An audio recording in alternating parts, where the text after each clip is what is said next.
Hello and welcome to the Fantasy Flex podcast presented by PrizePicks. I'm your host, Samantha Praviti. Every Tuesday here in this podcast, I will be joined by a luminary from the fantasy football community for a fast-paced round of 21 questions where we will discuss all things fantasy for the NFL season and so much more. On today's episode, I am joined by the one and only Nando Di Fino, managing editor for fantasy and sports betting at The Athletic, you can find on Twitter at Nando Di Fino. Welcome to the Fantasy Flex, man. How was your week 4? Historical. It's felt like all the pieces finally came together. It's been a rough few weeks, but all of a sudden everything's coming up daisies. It's great. Damn, I had the complete opposite experience. Week 4 was just the absolute worst for me. So I feel like I lost every single league. It was just that kind of week. I was looking at my scores. I was driving for the first half of the games and I got home. I'm like, I was listening to the Sirius channel. And I'm like, I think I did okay. And then it was just I've super flexed like Sam Darnold and Daniel Jones in every league, stuff like that. Everything was just like, oh, this worked out well today. Yeah. One league that I definitely should have won. Well, first of all, this is kind of my bad, but I'm in so many leagues and I'm working on Sundays. So I was a little distracted. I did not realize that Robbie Gould was hurt. So I left Robbie Gould in my lineup. My bad. But also, you could have Jake. You should put Jake on the show and go over the no kickers thing. Please. I wish that there were no kickers in this league. I hate kickers. And then I have Matt Stafford, who was disappointing. And then another league, I have Julio and CMC. So kind of working a little bit shorthanded right now. That's unfortunate. Yeah, all the CMC people, a little bit unfortunate. I had Chuba in my Scott Fishbowl league, but he didn't do too much. So I guess a little disappointing, but we will bounce back for sure. Cool. Well, let us just hop right into the questions. Question 1 is, what year did you start playing fantasy and did you win your first league? Oh man, it was fantasy basketball league. Ooh. And we started it our team had made the semifinals in Cohocton, New York, driving there from Syracuse 2 hours. So we just all got together and drafted teams on the bus. I think the season had already started anyway. I didn't win it because we didn't finish the league. After 2 weeks. It was still hand scoring back. It was 1994. And we were like, no more of this. We just ended the league and gave everyone their money back, their $10 back. That is really funny. That sounds cool. I don't have any cool stories like that. So Well, you're young, Samantha. No, it's more that I just didn't get into football or fantasy until somewhat recently. So I think it is really cool if you have those memories, especially if you have memories of doing things like drafts together. I've actually really never done a live draft. So I feel like I'm missing out. It's the best. It really is the best. I am very jealous. What are the best and worst parts about playing fantasy football for you? Well, the best parts of the live drafts. Damn. I'm sorry. No, I don't know. I think the worst parts, I'm sure you get this a lot too. You just feel like you got to answer every single question and sometimes you can't. And there's that guilt that goes along with it. I guess that's kind of specific to luminaries like us. I'd say though, the worst part has got to be just like that Thursday, Friday, going to your waiver wire, not picking someone up and then not realizing you didn't do that until Sunday and scrambling for someone. Mm-hmm. I hate that. That's just really I hate that. I don't know why. It's my least favorite part of the game. Yeah, the 12 to 1 p.m. Eastern time hour is probably the most stressful hour for all of us, I think. So I think that is probably the worst, at least that. And then for me, having so many teams and not really knowing who to root for at any given time, because my brain can't really do all that mental gymnastics. So I'm I think I need Kenny Golladay to do well, but I also need Daniel Jones to not do well. Kind of it's the curse. Yeah, it's the definitely curse of 13 teams, Definitely a curse. How many leagues are you in, by the way? I think I'm in 12. Okay, that's a lot. All right. How about you? I think I'm in 8. So. I know, Amateur. think. Yeah, seriously. I know, totally amateur, and I'm already overwhelmed by it. So, all right. Jumping into the actual football stuff, we are kicking it off with a quick segment called the Burn Book, which is, of course, a Mean Girls reference. I know I don't have to tell you that. But No. as managers, it is so easy to have recency bias, especially if a player has burned us either due to injury or a bad week. So we are going to run through 5 players, and I'd like you to briefly tell us how confident you are in that player moving forward, or if they are in your burn book.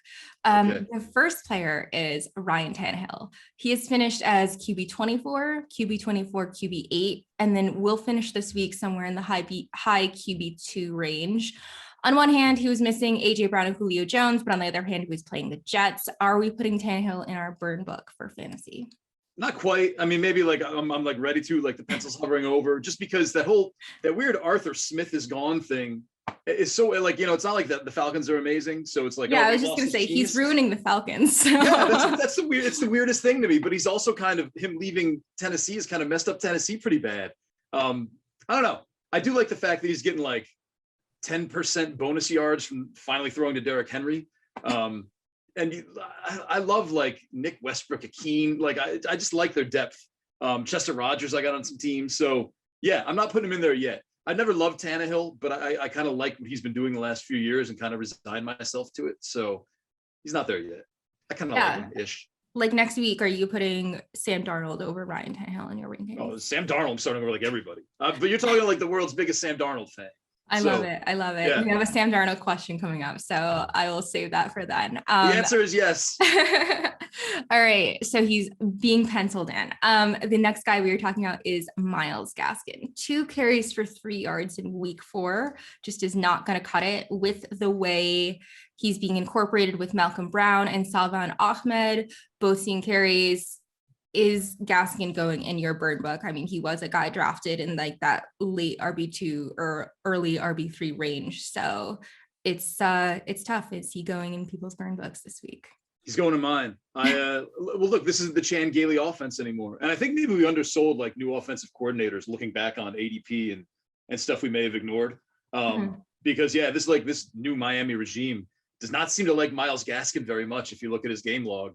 And look, Malcolm Brown burned a lot of us last year. I think when we were banking on Darrell Henderson having like this big game for the Rams, like week, I can't remember, 4 is against the Giants.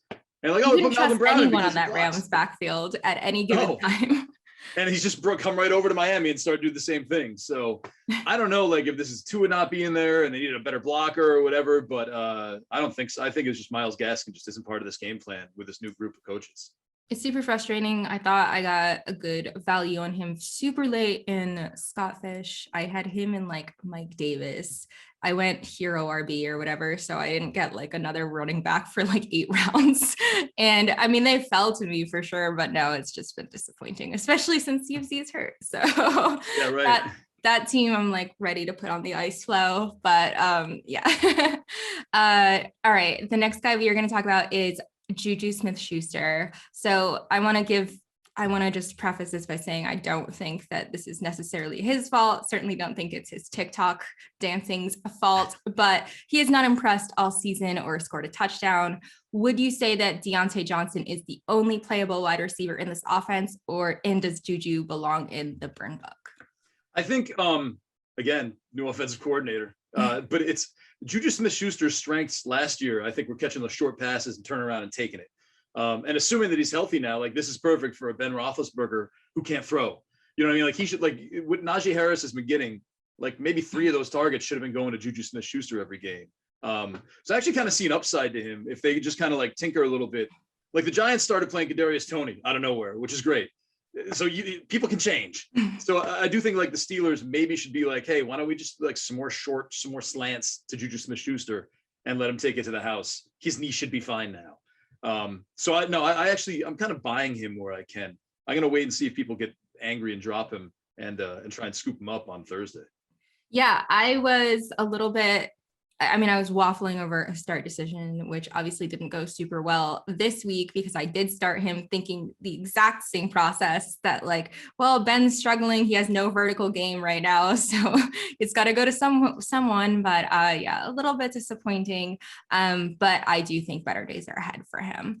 The next guy is another receiver who has been disappointing. It was another quiet day for Brandon Ayuk, who caught one pass for 15 yards, really hasn't done anything except catching a touchdown in week 3 with Deebo Samuel playing as well as he has been. Is Ayuk totally in your burn book? Yeah, a little bit. I would say like if Juju Smith-Schuster shows up on the waiver wire and I have Ayuk, I would drop Ayuk for him. If I don't know if that's like an obvious take or anything, but that's kind of where I have him in the pecking order of stuff. I think it's one of those difficult things because people did draft him pretty high in terms of like draft capital. Like they probably used like he was probably drafted in that late wide receiver 2 range. So you're like less apt to draft a guy like that versus like someone else who's putting the same production up. So I think there is definitely a bias if you drafted him, but it might be time. It's probably time to move on. You got to do it. That's a fantasy baseball mentality. Like he's going to turn it around. Like fantasy football, you just got to be ruthless and get rid of him. That's it. We're like a third of the way through the season already, basically for the regular season. Crazy. Yeah. So crazy. I know. It is my first season doing this full time or whatever, even though I was kind of sort of doing it full time before, just not. You're writing like 3 columns a week for the Post. What do you mean? That's like full time. I wrote 12 to 14 articles a week for the Post, unpaid. So things happen. You did get paid, just not for that. Yes, exactly. So I was basically doing another job, but it's obviously it was a great opportunity. I didn't have any writing experience before that. So it was really cool to get your first bylines on the New York Post. Right. Did you go out and buy like the copy? I remember my first byline. I like ran to the store. I'm like, I'll take 7 of these, please. Yeah, none of the fantasy stuff made it into the paper copy, but there were definitely stories like the maskless QB in strip club, in topless club, that to play on words because there was a famous Post article that was like headless body and topless bar. So like that one, I literally was like to my parents, like, you have to go get a copy. They definitely like who are like, who's Dwayne Haskins? Like don't worry about it. Yeah, exactly. Don't worry about it. For a while I was writing like only about Aaron Rodgers and the Jordan Love dynamic. And yeah, it's just really funny because my parents were like, we have no idea who that is, but we're really proud of you and we cut it out for you. Adorable Italian parents. Very, very adorable Italian. Have they framed it? I got one that's like my first one is framed in my basement. I'm like, Mom, like, I think it is framed. They bought every single copy when I told them I was going to be in like the paper. So nice. One of the night editors would just send me the PDF beforehand. Like he knew like it meant a lot to me, so I could tell my parents. Lame. I know. All right. The final guy in the burn book category is Kyle Pitts. Big yikes. I don't know where you stood on Pitts. It seemed to be a very wide spectrum of sort of opinions. This preseason, he was going as high as tight end 4 in drafts, hasn't finished higher than tight end 9 this year. Were we totally wrong about Pitts as this generational talent who could make an impact out of the gate? Or is this more of a reflection of the Falcons, or does it just not matter and he just belongs in our burn book regardless? I think he's going to be someone who turns it on. So I was an Evan Ingram guy, like all through like July and June, and then he got hurt. And so I'm like, I can't take him because he's not going to play the first few weeks. So who do I turn to now? And Kyle Pitts would show up like just at the right time, just like when I had like a couple running backs, a couple wide receivers. I wasn't ready for quarterback yet. And here's like Kyle Pitts when there's not like a great wide receiver running back I really wanted. So I got him in a lot of leagues. So I really have no choice but to believe at the moment. I guess I should have gone earlier with Darren Waller and like let things shake out that way. But yeah, like I have no choice but to like him, Samantha. I'm sorry. Fair enough. Fair enough. That's a very close question. I personally obviously like him, at least became part of my brand that I really liked him. And I certainly did like him a lot, even before drafts were coming. But then it seems like I was never really getting him because I was not reaching for him in the 3rd round or whatever. I did get him in Scott Fish, which I'm telling you, this team is just now so awful. It was like CMC and I did take Matt Ryan too, which is another whole thing. Yeah, but Scott Fish is like you got weird rules and you're playing against thousands of people. Like you gotta make it like you gotta be first or last. You know, you can't be like fifth. Exactly. So I took Pitt's 401 and it's tight end premium. So I didn't feel too bad about that. But at the time, people were lambasting me because I was like live tweeting the draft results.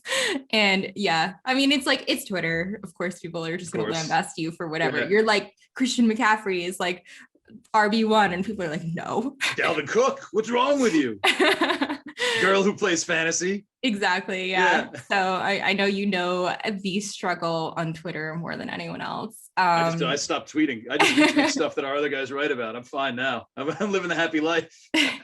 That's funny. I mean, I took this hiatus from Twitter for a little bit and it was like the happiest I've been for a while. So that probably speaks to a number of things, but that will do it for the burn book.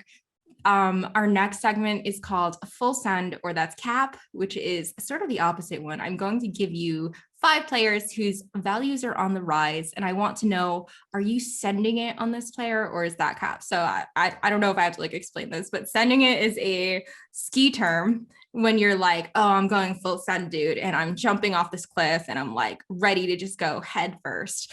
And then Cap means it's not real, like it's BS or whatever. So all right, I'm glad that ski stuff and not like young kid talk, because I felt bad for like I don't ski, but like I should be in touch with the young children talk. I hope that was not patronizing, just making sure that you understand you totally understand the segment. So our first player, we've already alluded to him, talked about him, Sam Darnold. He has been QB 14 through 3 weeks and will finish at least top 3 this week after a huge game. He has a soft schedule coming up with Philly, Minnesota, the Giants, and Falcons on deck. Are you sending it on him as a low-end QB1 for these matchups? Yeah, full send. I'm all in on, like, it's even without Christian McCaffrey, what he's been able to do, what he did yesterday was pretty awesome. I don't know. He's clicking. Like you look back to, I remember before the season, I went back and I've got a subscription to newspapers.com if you really want to talk like nerd. But it's cool to look back in like these, 1890s newspapers. But anyway, I looked at the draft that he was in, and there were rumors that he was going to go number 1 overall, not Baker Mayfield. Like, I think we forgot because of the joke of the Jets and Adam Gase kind of ruining him, how good he was. And now I think they're actually tapping into that potential. And dude's running in touchdowns. Like, I don't think that's going to last. He's not going to have 11 rushing touchdowns on the year, but the fact that he's finding it, like, he'd be passing for it if he wasn't running it in, I think. Yeah. So, yeah, I love him. I'm really, really big on him. Definitely one of those 2 touchdowns. I don't even know what Dallas was doing. They were like, he was just like completely walked in. So yeah, let's not question it. Let's just enjoy it. No, totally. He's not going to be playing Dallas every week, obviously, but does have a really good schedule. I was disappointed that obviously the Panthers picked up their first loss of the season, but are you Carolina? Really? I am a Carolina fan. So I didn't start liking football until I was living in South Carolina. And I mean, technically, like no one in at least where I lived, no one really cared about NFL. It was all college football. So yeah. But I was like, yeah, I gotta like root for some team. And I grew up in New England and do not love anything Boston. So awesome. I grew up hating the Red Sox. So I was like, how can I like the Patriots? Because it's the same fan base. Love to hear it. Awesome. Well, I'm so glad to hear that you're sending out on Sam Darnold as a Panthers fan and as someone in fantasy who has him. The next guy that we are going to talk about is Trey Sermon. So obviously this has been a total roller coaster. Benched in week 1, fumbles, gets concussed on his first NFL carry in week 2. Then with the crazy attrition in the backfield, he gets a start in weeks 3 and 4 and puts up solid but not stellar numbers for fantasy. Like, this was his chance to run away with the job, and I don't know that he did. So are you sending it on Sermon season, or is it cap once Elijah Mitchell is healthy? I think I want to cap it with like an asterisk, because I think Elijah Mitchell and Sermon are probably going to end up splitting a bunch, and it's just going to be, a little 2-man show the rest of the way, I think. But I do think Sermon's going to be able to do like that 12-61-1 game, instead of like, not like 12-30-1 or 12-30-0. I think he's going to do a lot with the little that he's handed, but he's still going to he's going to have a ceiling, I think a pretty significant one, because you're not just going to not use Elijah Mitchell. right? I mean, Sermon was a 3rd round pick. Mitchell was 6th. So you can't even be like, they used a ton of draft capital on him. So much more than Elijah Mitchell. So yeah, I think they're just going to split the two of them and cap it to a degree, but I think he'll still have some, some flex worth, I think. Yeah, like 12-team flex worthiness. What do you make of the whole situation that like none of us, I mean, maybe the 49ers beat people or like the fans of the fan base or whatever, like maybe they knew, but I certainly was not ready for that, like kind of last minute roller coaster heading into week 1, because I did draft him in a couple leagues and I was obviously shocked to see that he was benched. So is that just something like that we totally collectively missed as a fantasy community, or it's just like normal Shanahanigans and we should just get used to that? I think it's just Shanahan stuff. Like they've got a history of driving people crazy and trying to be smarter than the room with, watch me start this guy who you've never heard of. So yeah, I'm really like, I wasn't expecting it, but we should have. And it just in retrospect, it looks like, yeah, we were, don't listen to anything the guy ever says or any, the vibes. Like, I think they had a week and a half of shutout practice where they're probably running all the real stuff they were going to do at the expense of poor Trey Sermon. But, it's still in 3 weeks, we might be looking back and being like, should have seen the Sermon explosion coming after his 3rd 100-yard game in a row. I don't know. I don't even like to guess at this. You don't like to guess at this. Stay away from both. Yeah, stay away from everybody. How much did you tell people to spend on Elijah Mitchell going into week 2? All of it. Like so I had a Dearness Johnson problem last year. Actually, I think when you did the show, it was Dearness Johnson. That was the Dearness Johnson show. I mean, it was obvious to me that he was going to be the guy, and he obviously wasn't. So I had like this little guy in the back of my head being like, remember Dearness Johnson, just like whispering, but I did it anyway. I spent trust the process, man. Like, yeah, it's going to hit 9 times out of 10. Yeah. So yeah, but then he got hurt. But I mean, I spent $77 and won him. The next size was like 36.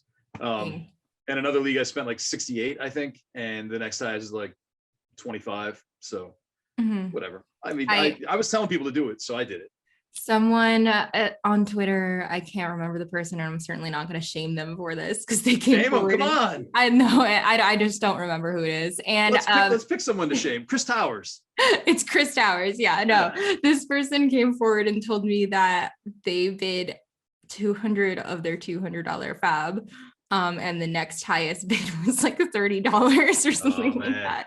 And that is just, you hate to see it, obviously. Like that's the blessing and the curse of the blind bidding. But it's kind of also like who you're reading and who you're listening to. I mean, like if you're playing on Yahoo and Andy Barron's like spend it all, you're gonna. And if you're playing on Yahoo and you read, I don't know, like anywhere else, you know what I mean? You read 4 for 4, and they're like, you only need to spend like 30% of your budget. Like it's really kind of funny, like who you're listening to and what your gut kind of says with the fab bid.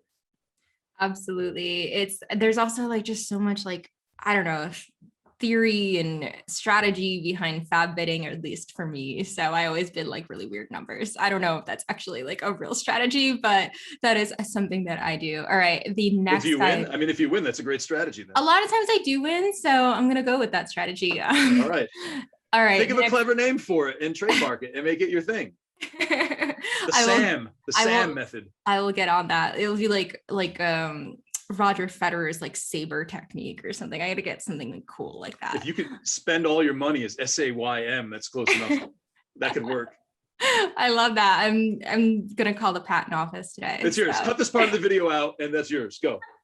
I love that. All right. The next guy we're going to talk about is Darno Mooney. So what we saw of Mooney last season was just super, super promising opposite Chicago's menagerie of quarterbacks. And it appears that the stars are aligning for a year 2 breakout. He was mostly quiet through 3 games, but delivered big time, posting 5 catches on 7 targets for a career best 125 receiving yards. His value would probably be lower if Andy Dalton ends up winning back this job as the starter, but are you sending it on Mooney as a viable starter this season, or is that cap? I am. I'm sending it. I think it depends on really, like you said, like Dalton coming back, but it also seems to me like Matt Nagy has like that much job security, and someone's got to be telling him like, you're starting Fields now, dude. Sorry, like that's just how it's going to be. Like everybody loves him. They're buying his jerseys. It's electric.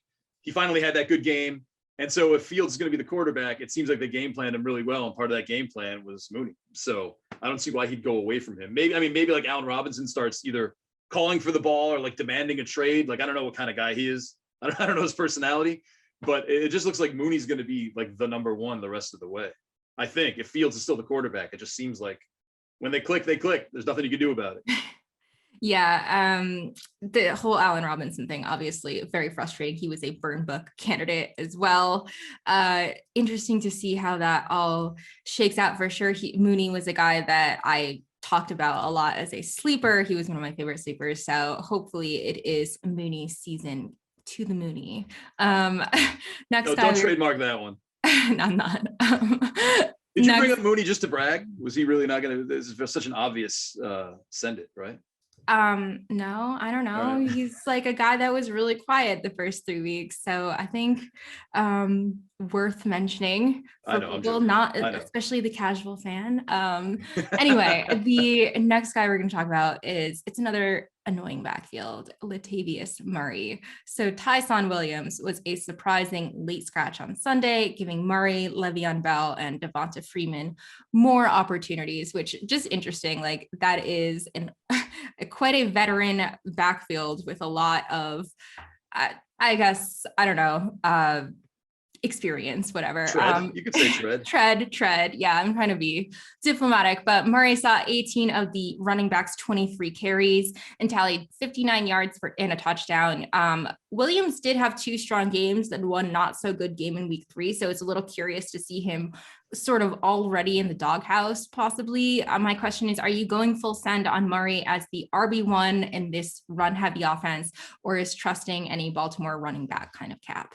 I'm kind of torn on this one. I'm a little cap, but I'm a little send because that Sunday night game last week or 2 weeks ago, I think it was 2 weeks ago.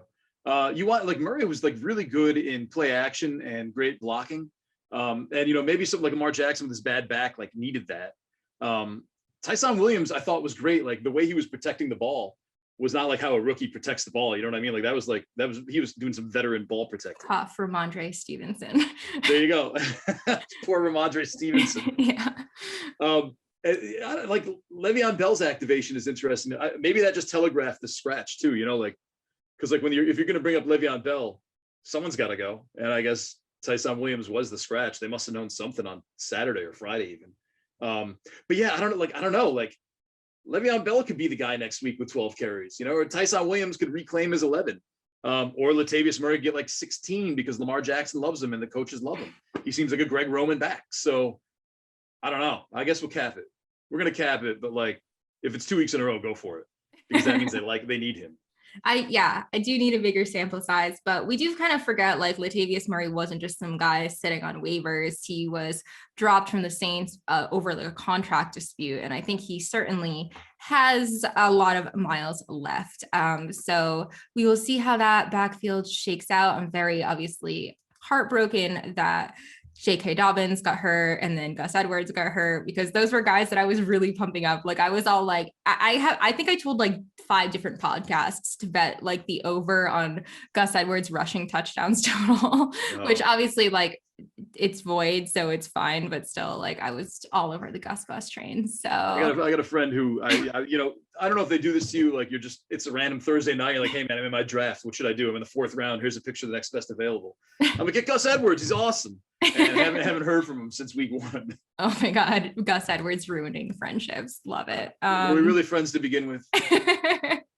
Fair enough. All right. The next guy we're going to talk about is Daryl Patterson. I love this reincarnation for the storyline alone, but Patterson is looking like he could be a league winner through 4 weeks. He's had at least 6 targets in each of the last 3 games and has had more receiving yards than Calvin Ridley. Ouch. And he scored 3 touchdowns yesterday. No big. Are you going full send on Patterson as the real deal and a viable starter rest of season? Yeah, totally full send, which is also going back to Arthur Smith is crazy. Like you look at Arthur Smith didn't even throw passes to Derrick Henry last year. And now that he's catching them, obviously he can do it all this time. So like this Daryl Patterson thing just came out of nowhere. Like you think Arthur Smith is this kind of boring offensive coordinator, all this time in Tennessee, didn't have like that X factor guy showing up. It's not like they went after Tavon Austin or something. So the fact that Patterson's emerged like this is crazy. And like everyone was talking about Mike Davis, they're going to bring someone else in. It can't be Mike Davis all by himself. We didn't pay any attention to Cordell Patterson just kind of sitting there like, hey, I'm here. Because Exactly. Arthur Smith, he was just like, seems like a boring offensive coordinator, but I guess not. So yeah, crazy. But I love it. Like they're going to use him more and more every week.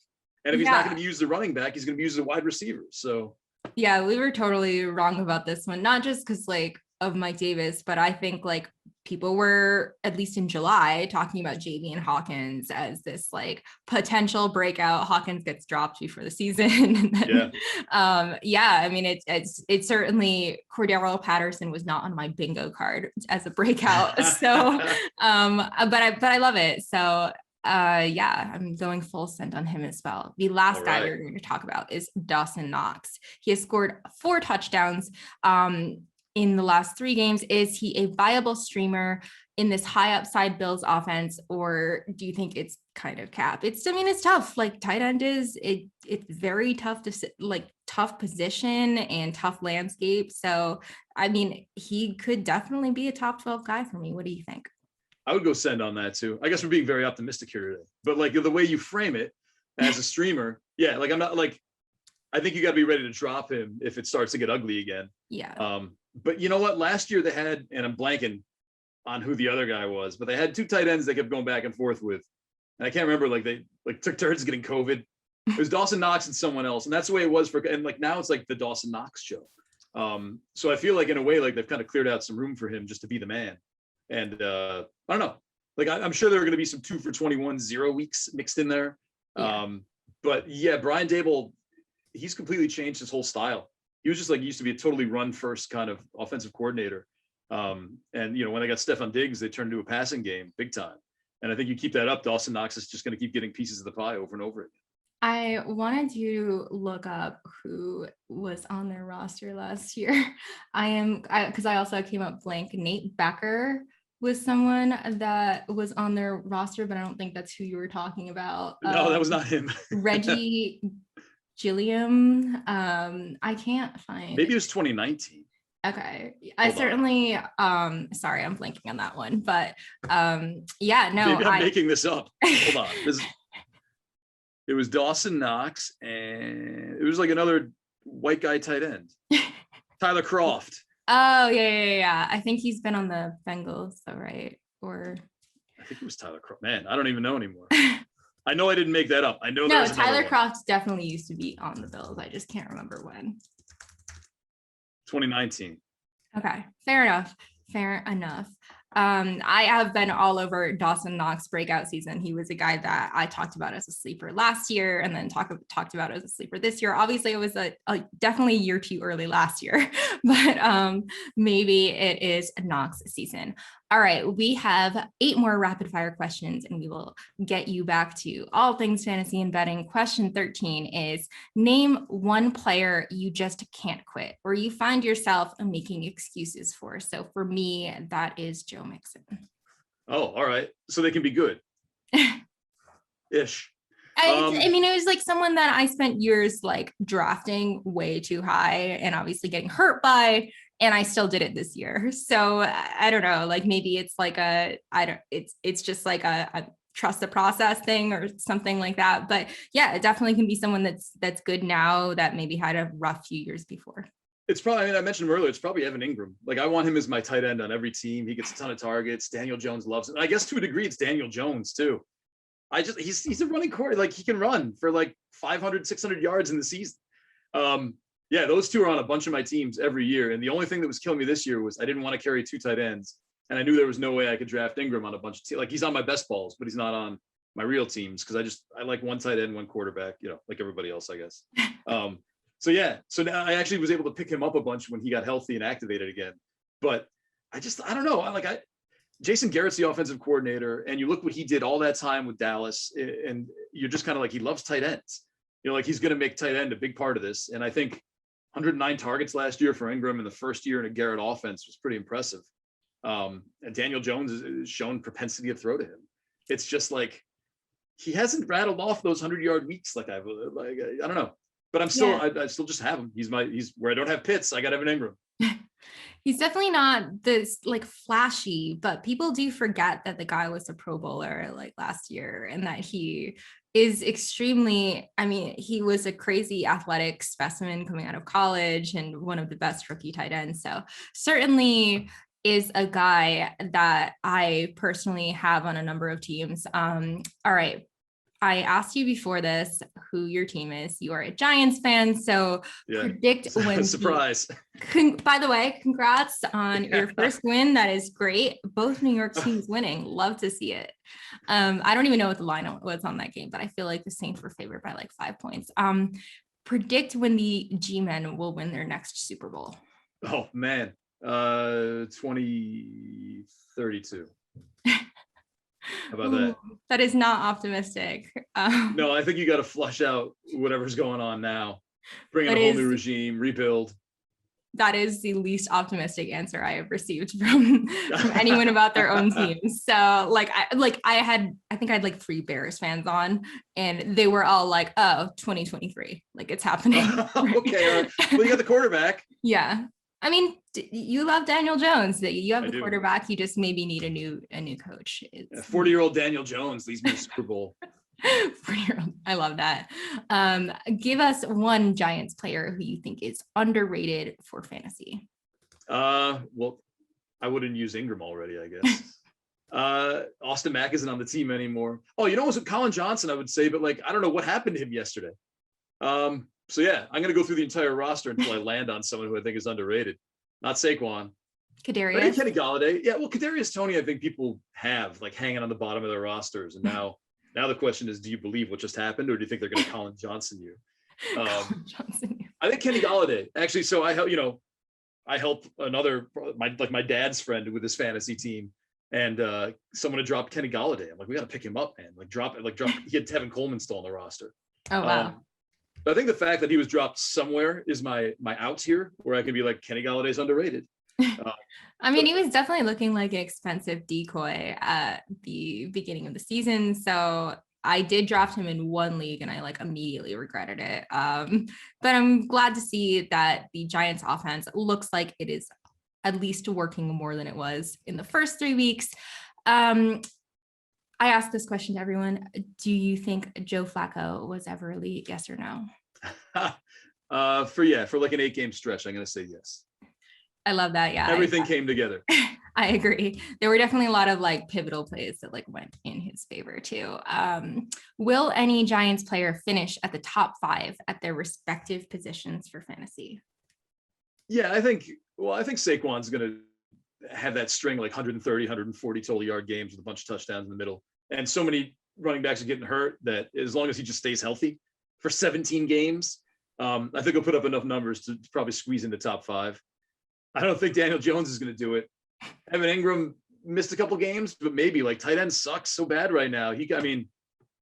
No, probably not. I don't think he can squeeze it. Maybe top 7. I could see him doing top 7, not top 5. Where were you drafting Saquon towards like the end of draft season, say? If I was drafting, where were you? Like, where did you have your rankings? Sort of like towards the end of August. He was end of first round. I knew, but you had to know going in, like he was going to like be held back for like the first 4 weeks, maybe miss the first couple, which he did. You know, stay pessimistic like that, and anything he gives you ahead of that is great. So that's true. late first, early second. Yeah, exactly. You know, just be real about it. Yeah, for sure. Who should managers' top waiver ad be this week and why? You know, maybe it's Brandon Bolden. If you're playing in a PPR league, it looks like Brandon Bolden is going to be the James White. And like, if you look the way the Patriots ran last night, the leading rusher was Nelson Aguilar with like 1 run for 1 yard. JJ Taylor is getting sent to the glue factory today. So. Poor guy. Oh man.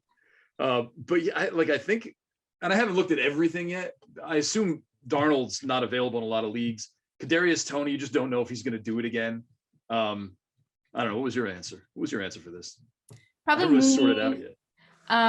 Let me see. I have my waiver column here that I haven't filed yet. So Sam Darnold is 37% rostered in Yahoo leagues, and then Latavius Murray 47% rostered. Mooney is 38% rostered. So those are guys that you can definitely keep an eye on. Kadarius Toney is only 3%, so I think he should probably be rostered in more leagues.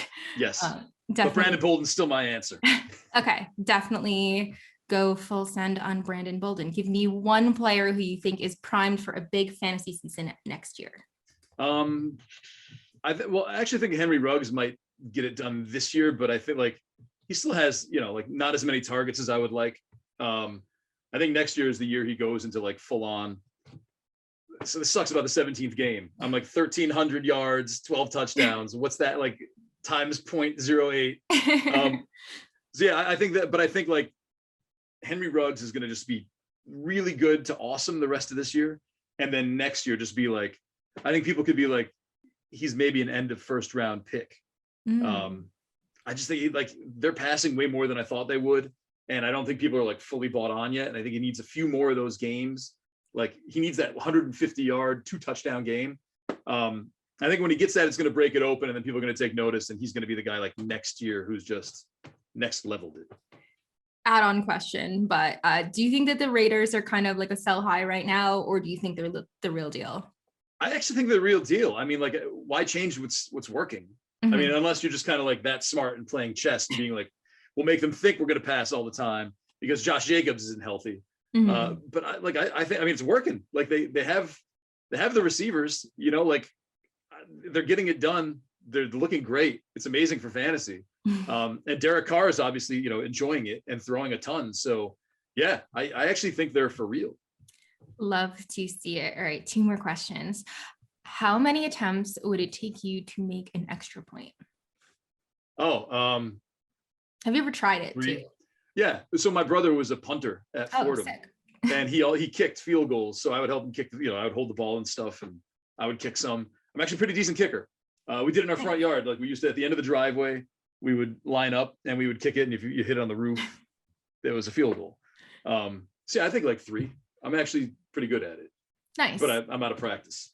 It's funny because there are a number of people that have also never tried it and they were like, 100. That's, you could literally tell me, I will give you $1 million to make an extra point. And I just couldn't do it. Like it's not in my wheelhouse. I don't have hand-eye, foot-eye coordination, whatever it is. I'm athletic, just don't have that. So certainly would take me a while. I did this like thing right before the home run derby, which I went to, which was so cool. And I asked a bunch of people on the street how many pitches it would take you in Coors Field with the atmosphere. Like how many pitches would it take you? Batting practice pitches. I saw that one. Yeah. Yeah. That was awesome. And it was just funny. It was like the range of outcomes. Some people were like, like 1 million. And then Boston guy literally comes in and says 2, 1 warm up, and then I'm knocking it out of the park. So why don't you like Boston? The Boston teams again?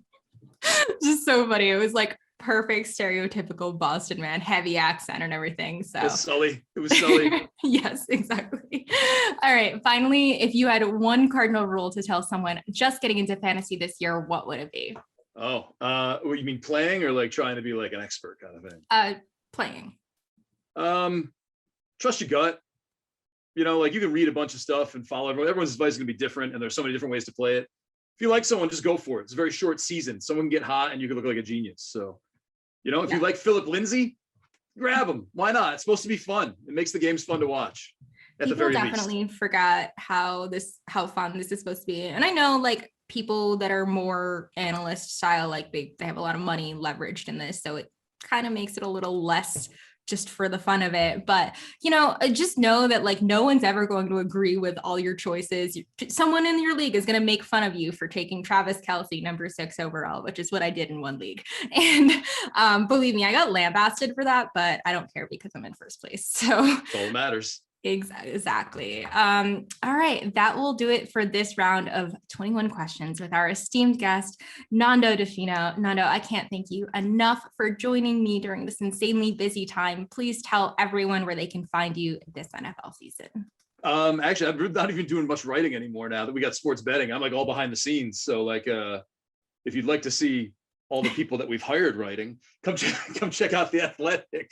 It's great. Good times. It's actually really good. We got Casey Joyner now, which has been like amazing. So yeah, it's fun. It's fun. We're having good times. That is awesome. Creating all sorts of great content. Go head over to The Athletic. Definitely not Twitter, by the way. Yes. Like, and you will not enjoy my Twitter. Well, just follow Nando for good content being pushed out there. Great retweets.